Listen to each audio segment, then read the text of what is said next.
Post delete गर्नुहोस् भनेर अनेकन धम्की आए। सागर ढकालको भनाई गरिबका छोराछोरी खाडी नगएर के गर्छन् त? एक दुखद खबर आजको भिडियोमा। पोखरा अन्तर्राष्ट्रिय विमानस्थलमा सोमबारदेखि क्यालिब्रेसन उडान। आज बिहान 7 बजेदेखि साँझ 5 बजेसम्म मतदान गर्न सकिने। मुस्ताङको मेसोकुन्दो पास फेदीमा 2 विदेशी महिलाको शुक्रबार बिहान मृत्यु। मतदानमा उत्साहपूर्वक रूपले सहभागी बन्न राष्ट्रपतिको आग्रह। पशुपति क्षेत्रमा लाग्ने बाला चतुर्दशी मेलाको तयारी अन्तिम चरणमा। गोर्खा 2 का उम्मेद्वार प्रचण्ड भोट हाल्न चितवन पुगे। प्रचण्डको क्षेत्रमा सीसीटीभी र तार जाली सहित मतगणना स्थल तयार। निर्वाचनमा खटिएकी महिला कर्मचारीको कसरी भयो मृत्यु? भोट हाल्न जाँदा मतदाताले परिचय पत्र अनिवार्य बोक्नुपर्ने। पहिलो पटक कान्छी छोरीसँग देखिए उत्तर कोरियाली नेता किम। निर्वाचनमा खटिने कर्मचारी र सुरक्षाकर्मीले कस्ता सेवा सुविधा पाउँछन् त? चुनाव प्रभावित पार्न मत सर्वेक्षण हुनु आपत्तिजनक, राजेन्द्र लेग्नेतको भनाई। र पोस्ट डिलिट गर्नुहोस् भनेर अनेकन धम्की आए। सागर ढकालको भनाई लगायतका आज दिनभरका केही महत्त्वपूर्ण खबर अपडेटहरू आजको यस भिडियोमा। दर्शकवृन्द नमस्कार अनि हार्दिक स्वागत छ। आज पनि केही महत्त्वपूर्ण खबर अपडेटको साथमा हामी उपस्थित भइसकेका छौँ। चुनाव विशेष अपडेट, देशमा कहाँ के हुँदैछ यस विषयमा महत्त्वपूर्ण खबर अपडेट लिएर उपस्थित भएका छौँ। पुरा भिडियो सामग्री अत्यन्तै धेरै महत्त्वपूर्ण भएकाले अन्तिमसम्म हेरी हाम्रो हौसला स्वरूप एक लाइक गर्दै सक्दो सेयर गर्न नबिर्सिनुहोला। दर्शकवृन्द, समाचारको सुरुमा सागर ढकाललाई धम्की आएको प्रसङ्ग। डडेलधुराबाट प्रतिनिधि सभा उम्मेदवारी दिएका सागर ढकालले मौन अवधिमा फेसबुकमा एक पोस्ट गर्दै गठबन्धनले सकिने बेला दुःख दिने बताएका छन्। उनले आफूलाई गरेका पोस्ट डिलिट गर्न पनि अनेक धम्की आएको बताएका छन्। उनले केही समय अगाडि फेसबुकमा पोस्ट गर्दै लेखेका छन्, मलाई पोस्ट डिलिट गर्नुहोस् भनेर अनेकन धम्की दिँदा संयमित भएर बसेँ, तर आज म चुप लागेर बसे भने यसबाट पनि अघि बढेर उहाँहरू हाम्रो टिम र समर्थकमाथि रातारात मिटिङ गरेर तिमीहरूलाई हामी चाहिन्छ कि सागर भनेर दबाब सृजना गर्ने हाम्रो प्रतिस्पर्धाबाट आएको छ। उनले अगाडि लेखेका छन्, सबैले निर्वाचनको अन्तिम समयमा धाँधली नगरी संयमित भइदिनु हुन अनुरोध गर्दछौँ। हामीले पैसाको घाँटी पनि सक्ने गरी रोक्ने प्रयास गरिरहेका छौँ। बत्ती निभ्ने बेलामा धपक्क ठुलो गरी बल्छ, त्यस्तै यो गठबन्धनले अन्तिम समयमा सिद्धिनु अघि अलि दुःख दिन सक्छ। साथीहरू सचेत रहनुहोला, निडर रहनुहोला। सबैलाई यो आजको निर्वाचन निष्पक्ष र मर्यादित बनाइदिनु हुन हार्दिक अनुरोध गर्दछु भनेर सागर ढकालले भनेका छन्। त्यस्तै दुःखद खबरको प्रसङ्ग। देशमा चुनाव छ, मुलुक र जनताको भाग्य र भविष्य कोर्ने नेतृत्व चयन हुँदैछ। पुराना पार्टी र नेताले केही नगरेको भन्दै राजनीतिमा युवा नेतृत्व आउनुपर्ने आवाज पनि सरको रूपमा उठेको छ। तर एक थरी युवा चुनावको मुखमा पनि देशमा अडिन सकेका छैनन्। त्रिभुवन अन्तर्राष्ट्रिय विमानस्थलबाट धमाधम बाहिरिरहेका छन्। चुनावको मुखमा देश छोड्नु पर्दाको पीडा त उनीहरूसँग नै छ। त्रिभुवन अन्तर्राष्ट्रिय विमानस्थलबाट धमाधम बाहिरिरहेका छन्। चुनावको मुखमा देश छोड्नु पर्दाको पीडा त उनीहरूसँग नै छ। त्रिभुवन अन्तर्राष्ट्रिय विमानस्थलको टर्मिनल भवन नजिकै भुइँमा बसिरहेका थिए सरलाई गौरीताका उपेन्द्र महरा। उमेरले त्यस्तै 45 वर्ष पुगेका उनी चिसो भुइँमा बसेका थिए। छोरालाई बिदाई गर्न उनी एयरपोर्ट पुगेका रहेछन्। छोरालाई बिदाई गरिसकेपछि पनि उनको मनले घर फर्किन मानेको थिएन। छोरा चढेको जहाज कतिखेर उड्छ भन्दै घरि विदेश जान लागिरहेका युवाहरूको भिड निहाल्थे र घरि आकाशमा हेर्थे। छटपटिँदै घरि यताउता गर्दै हेरेको देखेपछि अन्नपूर्णकर्मी उनको छेउमा पुग्यो। नाम ठेगाना मात्रै के सोधेका थियौँ, उनी रुन पो थाले। किन रुनु भएको प्रश्न सोध्यौँ। नेताले छोराछोरीलाई पैसा दिएर विदेश पढ्न पठाउँछन्। उनले भने उनीहरूका छोराछोरी पढेर वैज्ञानिक हुन्छन्, हाम्रो छोराछोरीलाई भारी बोक्न खाडी पठाउनुपर्छ। कस्तो अत्याचारी सरकार भनेर। दर्शकवृन्द, आज चुनावको दिन यस विषयमा तपाईँको धारणा के छ? कृपया तलको कमेन्ट बक्समा उल्लेख गर्नुहोला। त्यस्तै मतदान समय सम्बन्धी महत्त्वपूर्ण जानकारी। निर्वाचन आयोगले ढुक्कसँग मतदान गर्न मतदातालाई अपिल गरेको छ। आयोगका प्रमुख आयुक्त दिनेश कुमार थपलियाले शनिबार पत्रकार सम्मेलन गर्दै ढुक्कसँग मतदान गर्न मतदातालाई अपिल गरेको हो। प्रमुख आयुक्त थपलियाले आइतबार आज हुने प्रतिनिधि सभा र प्रदेश सभा सदस्य निर्वाचन बिहान 7 बजेदेखि साँझ 5 बजेसम्म मतदान गर्न सकिने बताएका छन्। निर्वाचनलाई स्वच्छ निष्पक्ष भएर ढङ्गले सम्पन्न गर्न कडा सुरक्षाको व्यवस्था गरेको बताए। आयोगले आइतबार हुने निर्वाचनपछि मतगणनाको अपडेट प्रत्येक घण्टामा दिन निर्देशन दिएको छ। मत परिणाम सार्वजनिक गर्न निर्वाचन अधिकृत कार्यालयका सहायक निर्वाचन अधिकृत वा अन्य कुनै कर्मचारीलाई सूचना अधिकारी तोकेर सूचना प्रवाहमा आवश्यक सहजीकरण गर्न आयोगले आग्रह गरेको छ। आयोगले मतगणना स्थलमा राजनीतिक दल र उम्मेद्वारको सहमतिका आधारमा माइकिङ वा डिस्प्ले वा अन्य माध्यमबाट मत परिणामको सूचना उपलब्ध गराउने व्यवस्था मिलाउन भनेको छ। त्यस्तै क्यालिब्रेसन उडान सम्बन्धी जानकारी। पोखरेलीले लामो समयदेखि प्रतीक्षा गरिरहेका पोखरा अन्तर्राष्ट्रिय विमानस्थल सञ्चालन अघि क्यालिब्रेसन उडान गर्न थाई कम्पनीको जहाज पोखरामा शनिबार बिहान आइसकेको छ। मङ्सिर 5 गतेदेखि 12 गतेसम्म क्यालिब्रेसन उडानको तयारी पूरा भइसकेको पोखरा विमानस्थल आयोजना प्रमुख विनेश मुनकर्मीले जानकारी दिएका छन्। सोमबारदेखि क्यालिब्रेसन उडान हुन लागेको हो। हरेक दिन बिहान 10 बजेदेखि 1 बजेसम्म, 2:30 बजेदेखि 5 बजेसम्म क्यालिब्रेसन फ्लाइट हुने पोखरा अन्तर्राष्ट्रिय विमानस्थल सञ्चालक कार्यदलको सदस्य सचिव अनुप जोशीले जानकारी दिएका छन्। क्यालिब्रेसन फ्लाइटका लागि आवश्यक इक्विपमेन्ट चेक जाँचको काम विज्ञले गरिरहेको पनि उनले सुनाएका छन्। क्यालिब्रेसन फ्लाइटको समयमा नियमित उडान भने प्रभावित हुने जनाइएको छ। त्यस्तै 2 विदेशी महिलाको मृत्युको प्रसङ्ग मुस्ताङको मेसोकुन्दो पास फेदीमा 2 विदेशी महिलाको मृत्यु भएको छ। शुक्रबार बिहान थाइल्यान्डकी 49 वर्षीय राटाया फिलाइङसिङ सुरी र 37 वर्षीय अरन लुमको मृत्यु भएको आरसल्यान्ड ट्रेकिङ एजेन्सी कम्पनीले जनाएको छ। नोभेम्बर 11 मा लाङ हुँदै लमजुङको बेसी शहरदेखि मनाङ हुँदै राउन्ड चक्रीय अन्नपूर्ण पदमार्ग यात्रामा निस्किएका 12 जना नेपाली, 12 जना विदेशी, 8 जना भरिया र 2 जना पथ प्रदर्शक टोली गरी 22 जना समूह नोभेम्बर 17 मा तिलिचो ताल आइपुगेका थिए। विश्वकै अग्लो उचाइमा रहेको ताल तिलिचो समुद्री सतहदेखि 4919 मिटरको उचाइमा अवस्थित छ। पदमार्गमा निस्किएको सो टोली बेसी शहरबाट 6 दिनको पदयात्रापछि तिलिचो तालमा आइपुगेका थिए। मनाङबाट तिलिचो ताल हुँदै मेसोकुन्दो पासको अग्लो पहाड छिचोलेर मुस्ताङको ठिने गाउँ झर्ने क्रममा समुद्री सतहदेखि 4200 मिटर अग्लो उचाइमा मेसोकुन्दो पासको फेदीमा थाइल्यान्डका 2 पर्यटकको मृत्यु भएको आइसल्यान्ड ट्रेकिङ एजेन्सी कम्पनीका प्रतिनिधि कुङ्गा शेर्पाले जानकारी दिएका छन्।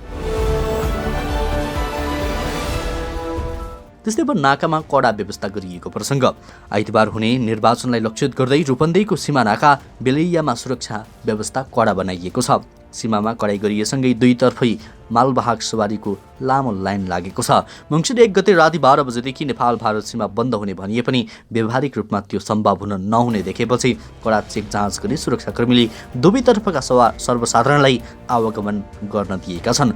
मतदानको दिन भने पूर्ण रूपमा आवागमन ठप्प बनाइने प्रहरीले जनाएको छ। रूपन्देहीमा करिब 60 किलोमिटर नेपाल र भारत बीच खुला सीमा रहेको छ। यो सीमा नाकामा अहिले सशस्त्र प्रहरीसँगै नेपाल प्रहरी पनि खटिएको छ।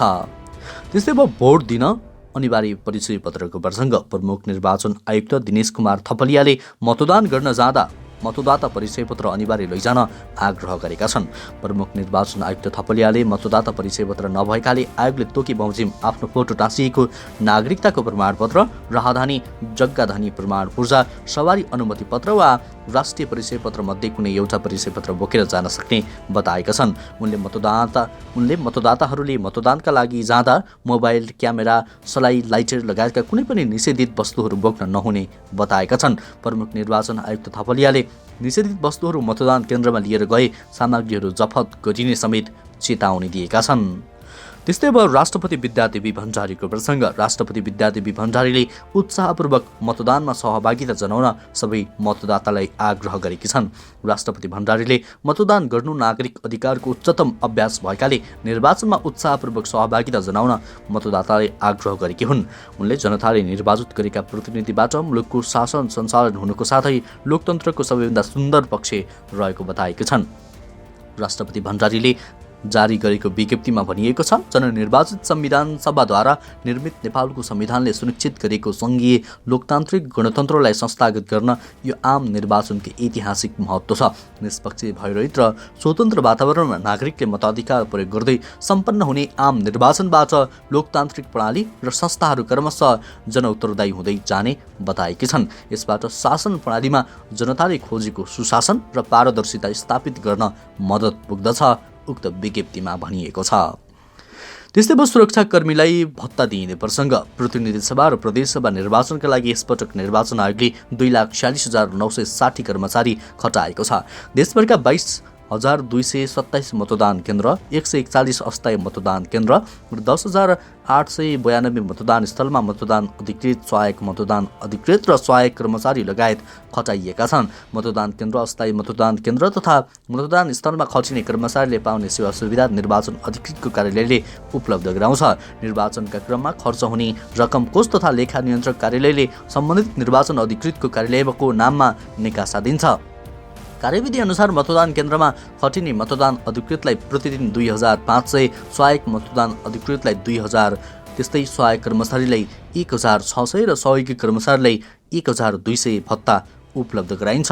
मतदान अधिकृत राजपत्र अङ्कित स्तरको कर्मचारी भएमा भने अधिकृत सरह नै दैनिक भ्रमण भत्ता पाउँदछन्। त्यस्तै अब भोट हाल्न प्रचण्ड पुगेको प्रसङ्ग। आइतबार आज हुने प्रतिनिधि सभा र प्रदेशसभाको निर्वाचनमा भोट हाल्न नेकपा माओवादी केन्द्रका अध्यक्ष पुष्पकमल दाहाल प्रचण्ड चितवन पुगेका छन्। उनी हिजो नै अपराह्न भरतपुर पुगेको प्रचण्डका स्वकीय सचिव रमेश मल्लले सामाजिक सञ्जाल मार्फत जानकारी दिएका छन्। उनले लेखेका छन्, चितवन जिल्ला निर्वाचन क्षेत्र नम्बर 3 शिवनगर स्थित मतदान केन्द्रमा भोलि मङ्सिर 4 गते हुन गइरहेको आम निर्वाचनमा आफ्नो मताधिकारको प्रयोग गर्न अध्यक्ष प्रचण्ड अपराह्न चितवनको भरतपुर विमानस्थल अवतरण हुनुभएको छ। अघिल्लो निर्वाचन क्षेत्रमा चितवन क्षेत्र नम्बर 3बाट निर्वाचित प्रचण्ड यसपालि गोर्खा 2बाट उम्मेदवारी दर्ता गराउनु भएको छ। त्यस्तै अर्को प्रसङ्ग। बाला चतुर्दशीका अवसरमा पशुपति क्षेत्रमा लाग्ने मेलाको तयारी अन्तिम चरणमा पुगेको पशुपति क्षेत्र विकास कोषले जनाएको छ। यस वर्ष यही मङ्सिर 5 गते पशुपतिनाथमा बाला चतुर्दशी मेला लाग्ने कोषले जनाएको छ। प्रत्येक वर्ष मार्ग शीर्ष कृष्ण त्रयोदशीको बेलुकादेखि पशुपति क्षेत्रमा यो मेला लाग्ने गर्दछ। मङ्सिर 4 गते प्रतिनिधि सभा र प्रदेशसभाको निर्वाचनको मुख्य दिन मतदानको दिन भएकाले अधिकांश तयारीका काम आजै गरिएको कोषका प्रवक्ता रेवती रमण अधिकारीले जानकारी दिनुभएको छ। यस वर्ष मङ्सिर 5 गते पशुपति लगायतका देशभरका शिवालय दिवंगत प्रेतका नाममा बत्ती बालिन्छ। मङ्सिर 6 गते बिहान दिवंगत प्रेतको सद्गतिको लागि कामना गर्दै पशुपति क्षेत्रको विशेष गरी मृगस्थलीमा सतबीज छरिन्छ। यसका लागि लाखौं भक्तजन पशुपति क्षेत्रमा आउने गर्दछन्। चतुर्दशीको बिहान सतबीज छर्ने गरिन्छ। त्यस्तै अर्को समाचार। राष्ट्रिय प्रजातन्त्र पार्टीले निर्वाचनको पूर्व सन्ध्यामा भएका मत सर्वेक्षणहरूप्रति आपत्ति जनाएका छन्। निर्वाचनलाई प्रभावित तुल्याउने र बदनियतका साथ हचुवा र प्रायोजित ढङ्गले मत सर्वेक्षण गरेको भन्दै अध्यक्ष लिङदेनले यसलाई आचार संहिता विपरीत भएको बताएका छन्। शनिबार विज्ञप्ति जारी गर्दै उनले भनेका छन्, त्यस्ता कार्यहरू अविलम्ब रोक्न, सार्वजनिक गरिएका सर्वेक्षण रेकर्डबाट हटाउन, यसको प्रभावकारी अनुगमन गर्न राप्रपा निर्वाचन आयोगको गम्भीर ध्यान आकर्षण गराउँदछ भनेर विज्ञप्तिमा उल्लेख गरिएको छ। त्यस्तै अर्को समाचार। धनकुटामा मतदान केन्द्रमा खटिएकी एक कर्मचारीको मृत्यु भएको छ। सागुरीगढी गाउँपालिका 3 को सिद्धेश्वरी आधारभूत विद्यालय मतदान केन्द्रमा खटिएकी 35 वर्षीय पवित्र याखा लिम्बूको मृत्यु भएको हो। सीतादेवी मावि खरखोलेकी शिक्षिका लिम्बू शुक्रबार मतदान केन्द्रमा आयोजित सर्वदलीय बैठकमा सहभागी भएर घर फर्कँदै गर्दा बेहोस भएर ढलेकी थिइन्। उनी मतदान केन्द्रमा सहायक कर्मचारीका रूपमा खटिएकी थिइन्। उपचारका लागि धरानतर्फ लैजाँदै गर्दा उनको बाटैमा मृत्यु भएको मतदान अधिकृत प्रज्वल पोखरेलले जानकारी दिएका छन्। उच्च रक्तचापको समस्या रहेकी लिम्बू सोही कारण बेहोस भएको हुन सक्ने बताइएको छ, तर उनको मृत्युको आधिकारिक कारण खुलिसकेको छैन। राज्यको अन्तिम समाचार। उत्तर कोरियाका नेता किम जोङ उन आफ्नै कान्छी छोरीसँग पहिलो पटक सार्वजनिक रूपमा देखा परेका छन्। विश्वको सबैभन्दा गोप्य राज्यको नेतृत्व गर्ने नेता किमको व्यक्तिगत जीवन बारेमा कमैलाई थाहा छ। धेरै कमलाई थाहा भएका बेला सार्वजनिक भएको बाबु छोरीको तस्बिर अन्तर्राष्ट्रिय सञ्चार माध्यमहरूमा व्यापक भएको छ। सेतो कोट लगाएकी आफ्नी छोरी किम चु ए को हात समाएर शुक्रबार उनी अन्तर्महादेशीय ब्यालिस्टिक मिसाइल प्रक्षेपणको निरीक्षणमा सहभागी भएको तस्बिर प्याङयाङले शनिबार सार्वजनिक गरेपछि क्षेपणास्त्र परीक्षणलाई तीव्र गतिमा अघि बढाइएको लामो समयदेखि चलिरहेको अफवाहको पुष्टि भएको छ। हवस् त दर्शकवृन्द, यो खबर सँगसँगै अहिलेलाई केही चर्चामा रहेका महत्त्वपूर्ण खबर अपडेट यति नै। पलपलको न्युज अपडेट लिएर हामी निरन्तर उपस्थित हुनेछौँ। तबसम्मका लागि समाचार कक्षका सम्पूर्ण सहकर्मीसहित मलाई पनि बिदा दिनुहोस्। नमस्कार। आज मङ्सिर 4 गते चुनावको दिन आफ्नो मताधिकार निष्पक्ष, स्वतन्त्र र सोच विचार गरेर दिनुहोला भन्दै लाइक गर्न, कमेन्ट गर्न र सेयर गर्न नछुटाउनुहोला। नमस्कार।